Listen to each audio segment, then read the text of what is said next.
Assalamualaikum warahmatullahi wabarakatuh. Kembali lagi dengan saya Muhammad Zulfan Al-Farisi. Selamat malam teman-teman. Hari ini kita ditemani oleh teman kita Asa Widitama dan Hendra Setiawan. Maaf, Hendra Darmawan. Mas Hendra ini atlet bulu tangkis apa Mas? Kok namanya Hendra Setiawan? Bukan mas. Bukan mas. Hendra Darmawan nih bukan atlet tapi serabutan. Mana-mana bisa mas. Cuman nggak pro player kayak anda ini. Hanya. Hari ini kan kita mau membahas apa? Perkembangan dan pertumbuhan peserta didik. Nah, menurut mas-mas kalian nih, apa saja yang mempengaruhi terhadap perkembangan penggunaan bahasa untuk masa remaja kali ini? Mungkin Mas Hendra atau Mas Asa bisa menjawab. Dimulai dari Mas Hendra dulu aja ya. Oke mas. Terima kasih. Kalau menurut saya tuh mempengaruhi bahasa ya mas. Itu biasanya pertama faktor umur mas. Di faktor umur 9 bulan nih seorang anak bisa mengucapkan sepatah dua kata kayak seperti nama ataupun mau manggil ayah ataupun nama gitu. Terus mungkin di umur 2 tahun tuh bisa lebih lancar, misal dapat berinteraksi dengan orang tuanya ataupun tante-tantenya ataupun keluarganya. Terus yang kedua tuh kayak kondisi lingkungan, Mas. Perbandingan anak perdesaan dengan perumahan ataupun perkotaan. Kalau perkotaan masih bisa sih buat main. Kalau yang perumahan itu yang lebih sulit nih. Soalnya kan perumahan juga banyak-banyak orang kantor, terus sibuk. Kadang saya lihat tuh orang perumahan lebih ke apa ya, sepi gitu mas.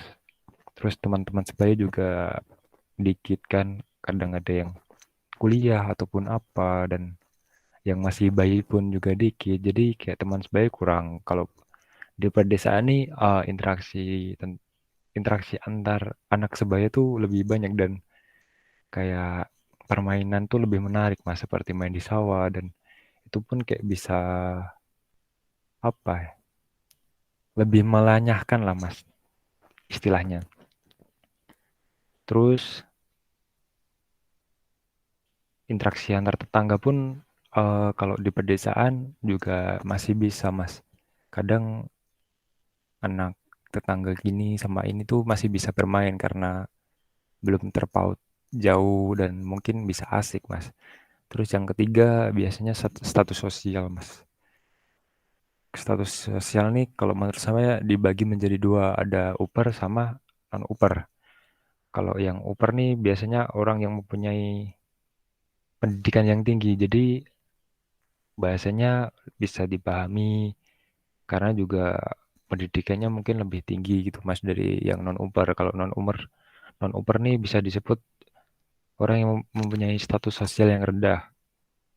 Terkadang itu penggunaannya sulit dipahami, ya mungkin karena itu tadi pendidikan yang berbeda ataupun pendidikan yang rendah, dan terkadang tidak sopan. Pendidikan kurang begitu tinggi itu juga apa ya mas, mempengaruhi sih mas menurut saya. Tapi semua itu bisa itu di tidak bisa dibilang kayak gitu semua karena biasanya terbalik.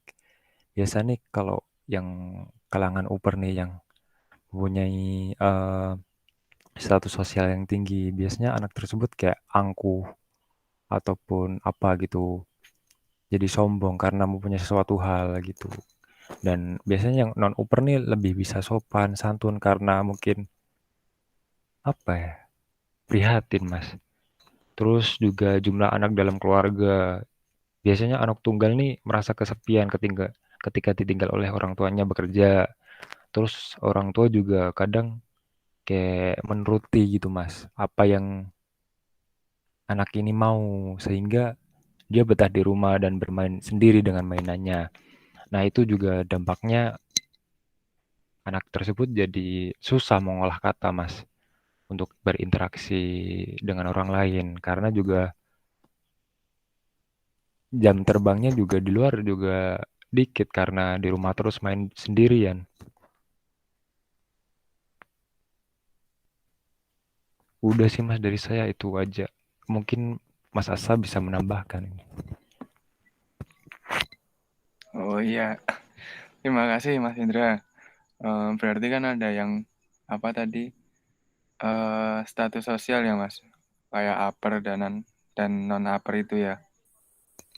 Iya Mas bener Mas. Mm-mm. Mungkin Mas Asa ada tambahan lain Mas dari Mas Indra.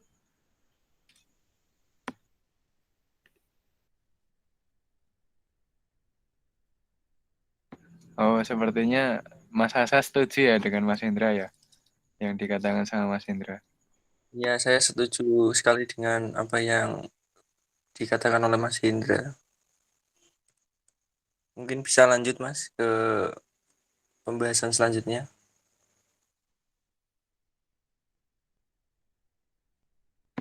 Ya baik. Itu kan tadi secara umum kan penggunaan bahasa ya. Kalau misal terjadi penyimpangan pada remaja tuh, nah, tanggapannya Mas Asa gimana Mas? Nah, kalau menurut pandangan saya penyimpangan yang dilakukan oleh remaja itu berawal dari lingkungan rumah, bisa dari sekolah dan teman. Nah, faktor awal adalah itu faktor awalnya itu dari lingkungan di sekitar rumah. Walaupun orang tua sudah mengarahkan, dampaknya masih terasa, Mas.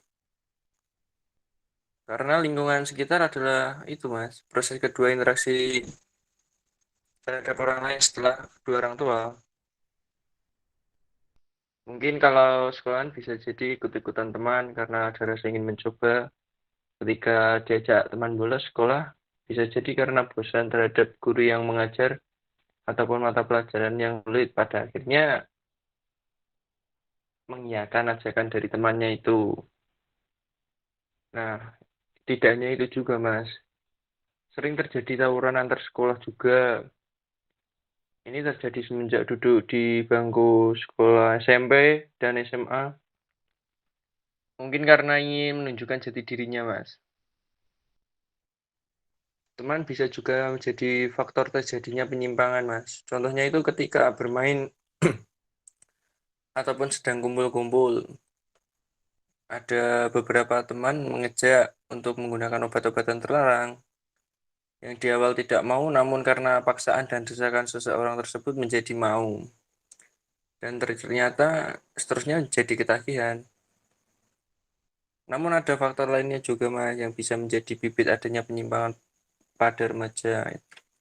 Nah, yang pertama itu ada potensi kecerdasannya yang rendah sehingga tidak mampu memenuhi tuntunan akademik sebagaimana yang diharapkan. Nah, akibatnya yaitu ya sering frustasi, mengalami konflik batin dan rendah diri. Nah, yang kedua itu mempunyai masalah, Mas, yang tidak bisa terpecahkan,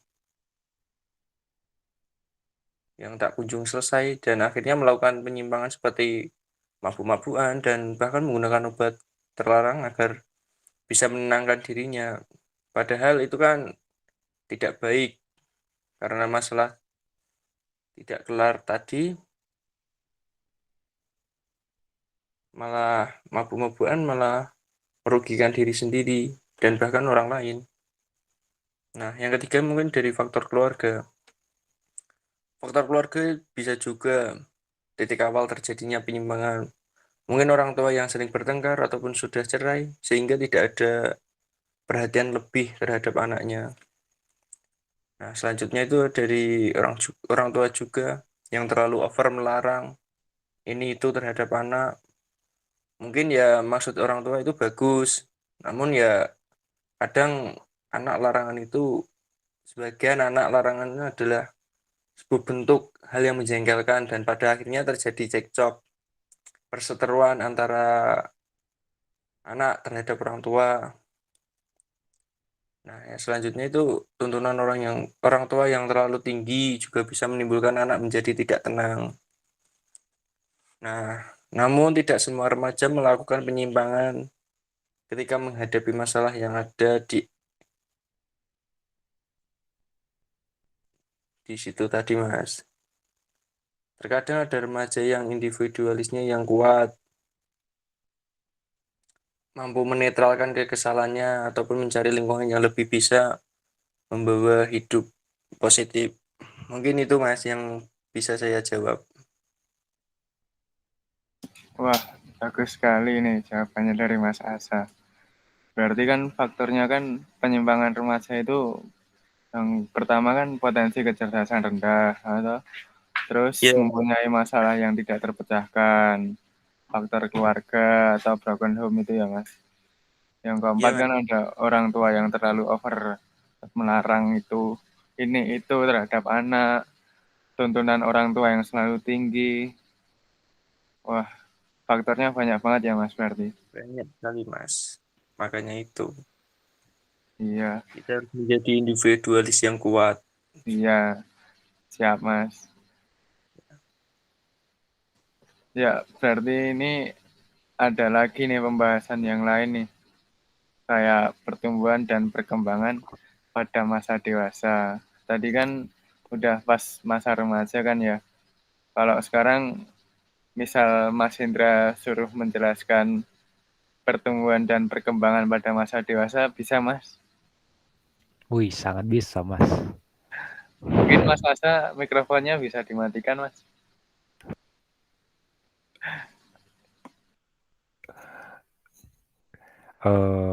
Udah nih Mas saya nih Mas.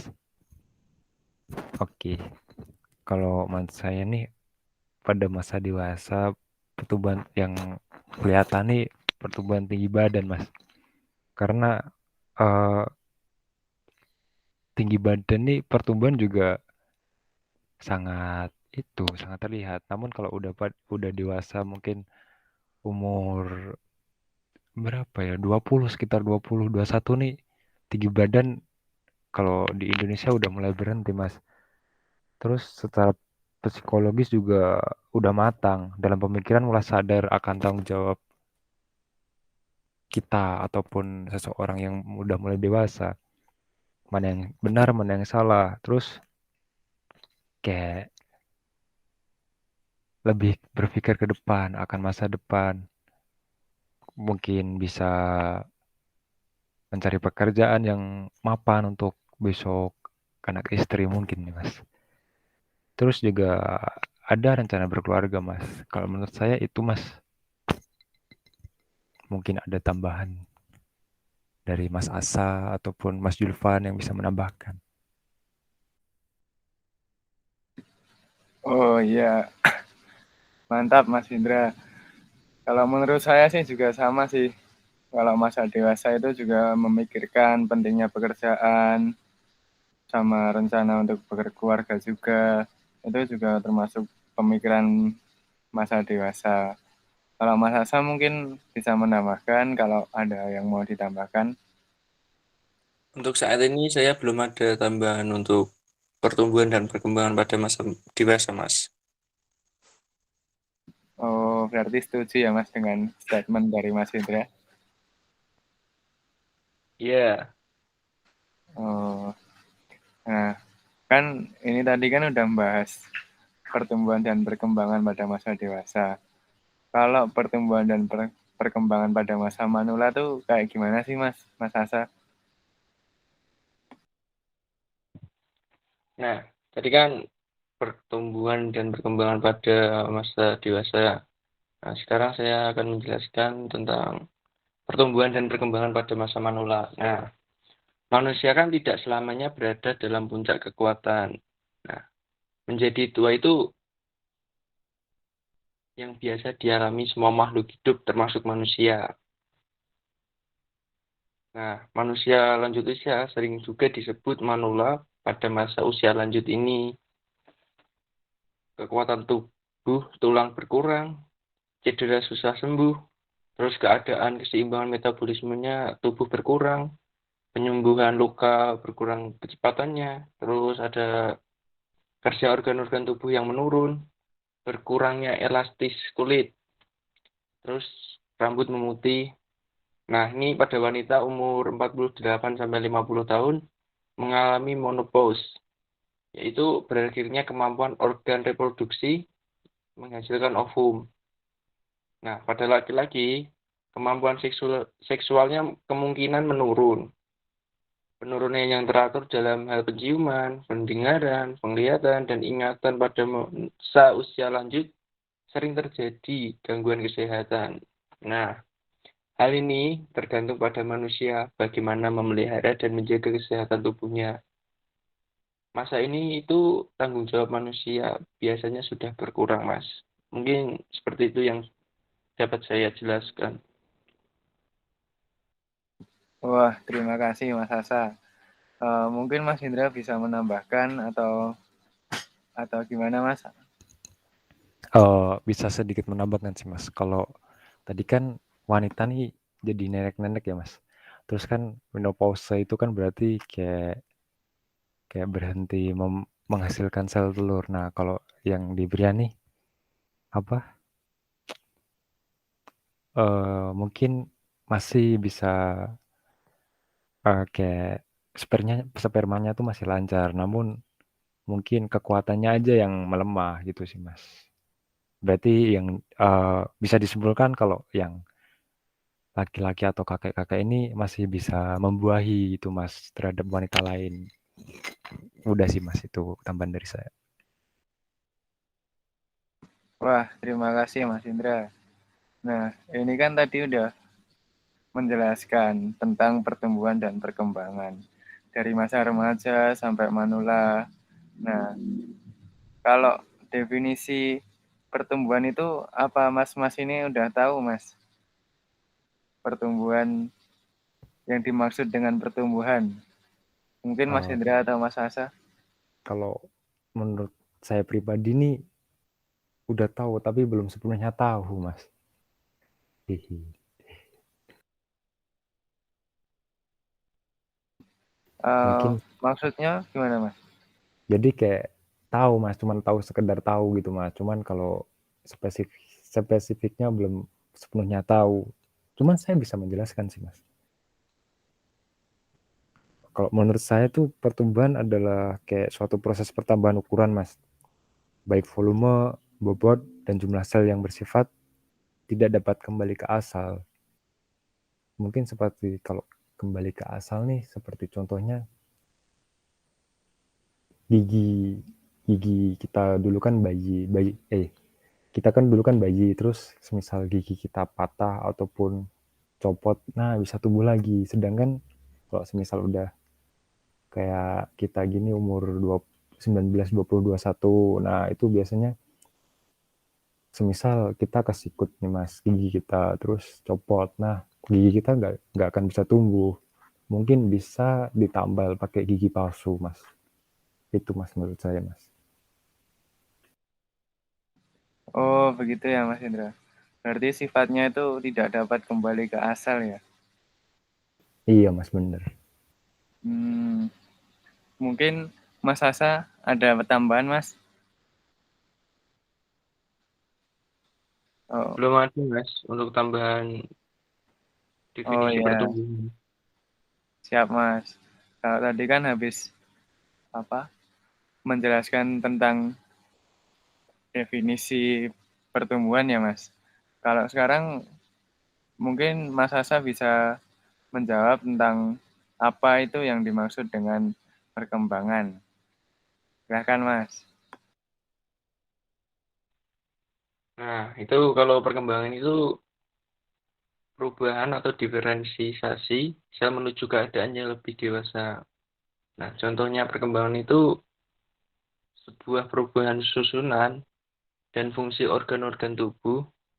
Dengan tubuh dan berkembangnya, maka akan mempertahankan kelangsungan hidup dan melestarikan keturunan. Nah, pertumbuhan dan perkembangan membawa manusia kepada kedewasaan. Mungkin itu, Mas, yang bisa saya jelaskan tentang perkembangan. Wah, terima kasih Mas Asa jawabannya.